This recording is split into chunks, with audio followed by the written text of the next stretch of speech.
এবার বিশ্বনবী হযরত আলীর দিকে তাকায় বললেন, আলী রে, আমার আল্লাহ হুকুম দিয়ে দিয়েছে তুমি ইহুদির কাছে যে আমার কথা বলো, আমার কথা বললেই সালমানকে মুক্তি দিয়ে দিবে। হযরত আলী একটা দৌড় বেড়া চলে গেলেন।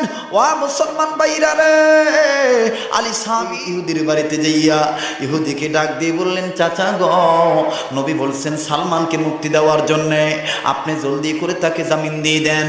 ইহুদি বলে দিল, না না না না, মুক্তি আমি দিতে পারবো না, জামিন আমি দিতে পারবো না। কেন আপনি দিবেন না? তোমার মতন আরো সাহাবী যারা আছে তারা আসলে হয়তো দিতে পারি। এবার হযরত আলী যখন ব্যর্থ হয়ে ফিরে গেলেন, ও বন্ধুরা রে, হযরত ওমর দূর থেকে যখন নজর করে দেখলেন আলী সাহাবী খালি হাতে যায়, হযরত ওমর আবার দাঁড়ায় বললেন, নবী গো, আগেই বলছিলাম আমি বাদে অন্য কেউ পারবে না। ও নবী গো, অনুমতি আমায় দিয়া দেন, আমি জলদি করে তাকে নিয়ে আসবো। নবী বললেন, ওমর রে, তোমার ব্যাপারে অনুমতি নাই। ওমর ডাক দিয়ে বললেন, নবী গো, এইবার আপনি বলেন দ্বিতীয় নম্বর কাকে আপনি অনুমতি দিবেন? নবী আমার ডাক দিয়ে বললেন, ওমর রে, এবার 2 নম্বর আমি আল্লাহর নবী অনুমতি দিয়ে দিলাম, আমার বন্ধু মুরব্বী মানুষ আবু বকরকে বলে দিলাম, আবু বকর আপনি যাইয়া আমার এই সালমানকে নিয়ে আসেন, ইহুদিকে আমার কথা বলেন, হয়তো বা দিয়েও দিতে পারে। এবার আবু বকর সাহাবী একটা দৌড় মারলেন গো, ইহুদির বাড়ি থেকে সালমানকে মুক্ত করে আনবেন।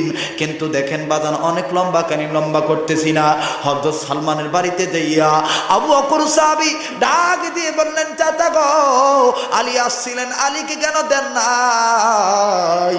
দেন নাই, ভালো কথা, এবার আমার হাতে দিয়ে দেন। ইহুদি ডাক দিয়ে বলল, না না, তোমার হাতে দেওয়া যাবে না, তোমার মতন আর একজন সাহাবী থাকলে আমি দিতে পারি, পাঠায় দাও। এবার হযরত আবু বকর, ও বন্ধুরা রে, সাহাবী আবু বকর নবীর কাছে গেলেন। হযরত ওমর দূর থেকে নজর করে দেখেন আবু বকর সাহাবী ব্যর্থ হয়ে ফিরে আসতেছেন। এবার ওমর দাঁড়ায় বললেন, নবী গো, আগে বলছিলাম আমাকে অনুমতি দেন, এই দেখেন আমাকে দেন নাই বিদায় আলীও পারেন নাই, এই দেখেন আমাকে দেন নাই বিদায় আবু বকরও পারেন নাই, আপনি আমায় দিয়ে দেন, আমি কিন্তু খালি হাতে আসবো না। নবী আমার ডাক দিয়ে বললেন, ওমর রে, তোমায় অনুমতি দেওয়া যাবে না, এবার 3 নম্বর কে যাবে গো? নবী আমার ডাক দিয়ে বললেন, ওমর রে, 3 নম্বর যাবে আমার সাহাবী হযরত ওসমান সাহাবী, জোরে কোন সুবহানাল্লাহ। এবার ভাইরা, হযরত ওসমান যখন যায়, হযরত ওমর আস্তে করে বসে বললেন, আল্লাহ আল্লাহ গো, এই 3 জনের পরে তো সিরিয়াল আমার হবেই হবে। আল্লাহু আকবার কোন? এই 3 জনের পরে তো সিরিয়াল আমার হবেই হবে, আমার তো কোনো চিন্তা থাকবে না। ও মাবুদ গো, দেখি দেখি উসমান পারেনি। আমার ভাইরা হযরত ওসমান যখন চলে গেলেন, ওসমান যায় বললেন, নবী আমার ফেরত দিতে বলছে, জলদি করে তাকে মুক্তি দিয়ে দাও। ইহুদি ডাক দিয়ে বললেন, না না, তোমায় মুক্তি দেওয়া যাবে না, তোমার সালমানকে মুক্তি দেওয়া যাবে না, তোমার মতন আরো যদি কেউ থাকে ওই সাহাবীকে পাঠিয়ে দাও, তোমার নবীকে পাঠিয়ে দিও, নবী আসলে মুক্তি দিয়ে দেব। আমার ভাইরা, হযরত ওমর খালি হাতে যখন যায়, এবার হযরত ওমর মশান নিয়ে দাঁড়াইলেন, মশান নিয়ে বাবরি চুল ঝাড়া দিয়ে বললেন, নবী গো, এখন অনুমতি তো আমি পাবো। আল্লাহু আকবার গো। নবী আমার ডাক দিয়ে বললেন, ওমর রে, তোমাকে অনুমতি আগেই দেব না। ওমর বললেন, নবী গো, 3 জন সাহাবী পারেন নাই, 3 জন সাহাবী দেন নাই, 3 জন সাহাবী রাতে দেন নাই, আপনি আমায় দিয়ে দেন, আমি তাকে মুক্ত করে আনব। নবী আমার ডাক দিয়ে বললেন, ওমর রে, তুমি যদি যাইতে চাও, আমি আমার আল্লাহর সাথে কথা বলে দেখব, আমার আল্লাহ যদি অনুমতি দেয় তাইলে আমি নবী তোমাকে অনুমতি দিয়ে দেব। এবার ওমর বললেন, নবী গো, আল্লাহর সাথে কথা বলুন আপনার। নবী আমার আল্লাহ রাব্বুল আমিনকে ডাক দিয়ে বলেন, মাবুদ গো, ওমর যেতে চায়, ওমরের মেজাজ গরম না ঠান্ডা গো আল্লাহ তুমি আমারে জানায় দাও। মাবুদ আমার ডাক দিয়ে বললেন নবী গো ওমরকে যাইতে দেন, আমি আল্লাহ পাক আপনাকে বলে দিলাম ওমরের মেজাজ গরম হবে না, ওমরের মেজাজ আমি আল্লাহ ঠান্ডা করে দেব। নবী আমার ডাক দিয়ে বললেন মাবুদ গো ওমর একাই যাবে না আমিও যাব।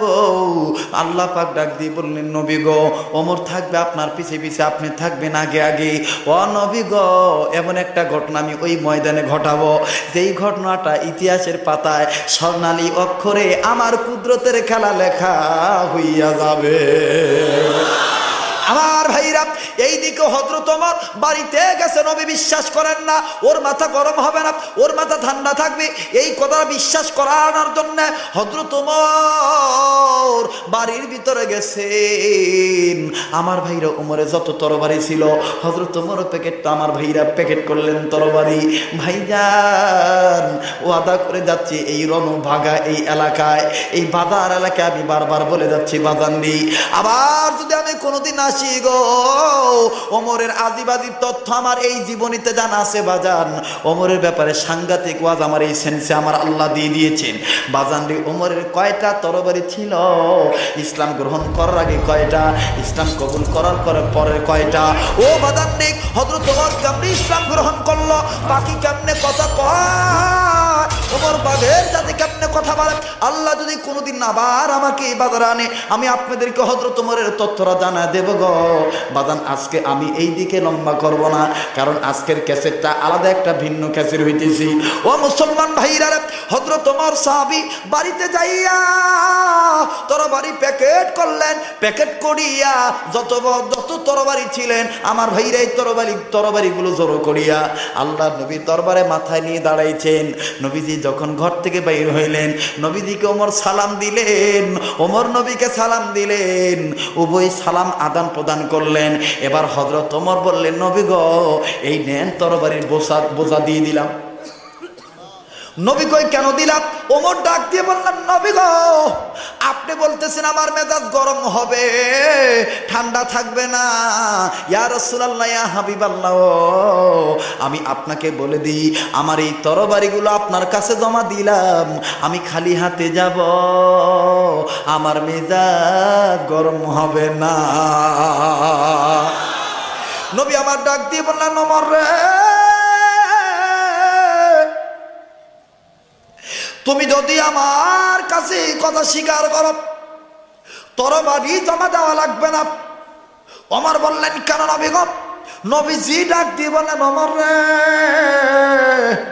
এই তরবারি জমা দেওয়া লাগবে না, আমার আল্লাহ পাক বলে দিয়েছেন তোমার মেজাজ ঠান্ডা থাকবে, যত তরবারি আছে পারলে তুমি আরো নেও।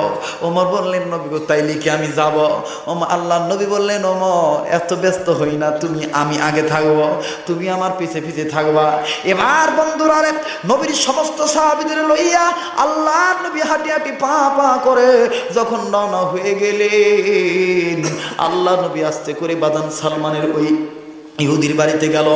ইহুদির বাড়িতে যেয়ে ডাক দিয়ে বললেন চাচা গো এই সালমানকে কেন আপনি 1 মাস 3 দিন ধরে আটকা রাখছেন, জোর যার মুল্লুক তার কেন এরকম আপনি জোর খাটাই দিয়েছেন? ও চাচা গো সালমানকে কেন আপনি মুক্তি দিলেন না? আমার ভাইরা রে নবীর রহমতের মুখের আওয়াজ যখন সালমানের কানে গেল, সালমান ঘরের ভিতরে থেকে খালি উকি মেরে পাগলের মতন নবীকে দেখার জন্য চেষ্টা করে। জানালা দিয়া নবীর চেহারা দেখে ডাক দিয়ে বললেন নবী গো ইয়া রাসূলুল্লাহ ইয়া হাবিবাল্লাহ নবীজি আপনি আমাকে পরে মুক্তি করেন, আপনি আমার একটু পানি খাওয়ান, আমার কণ্ঠালি শুকায় গেছে গো নবীজি। ও নবী গো 3 দিন ধরে আমাকে পানি দেয় না। আল্লাহ নবী মুহাম্মদ রাসূলুল্লাহ সাল্লাল্লাহু আলাইহি সাল্লাম দৌড় আমার ভাইরা ওমরকে বললেন ওমর তুমি তাকে পানি পান করানোর চেষ্টা করো। ইহুদি ধমক দিলেন, ইহুদি ডাক দিয়ে বললেন খবরদার মুহাম্মদ আগেই তাকে পানি পান করানো যাবে না, আমার চুক্তি মানতে হবে, শর্ত মানতে হবে, শর্ত না মানা পর্যন্ত সালমানের কাছে বিরতে দেব না। এবার হযরত সালমান ভিতর থেকে ডাক দিয়ে বললেন নবী গো ইয়া রাসূলুল্লাহ, ইয়া হাবিবাল্লাহ, আল্লাহ নবী গো, চাচার সত্য না মানলে, ইহুদি সত্য না মানলে আপনাকে আমার কাছে আসতে দিবে না। নবী গো, না আসতে দিক, কিন্তু আমি আপনার কাছে বলতে চাই গো নবীজি, আমার আল্লাহ কি আমার এই মানুষ বাদে পানি খাওয়াইতে পারে না?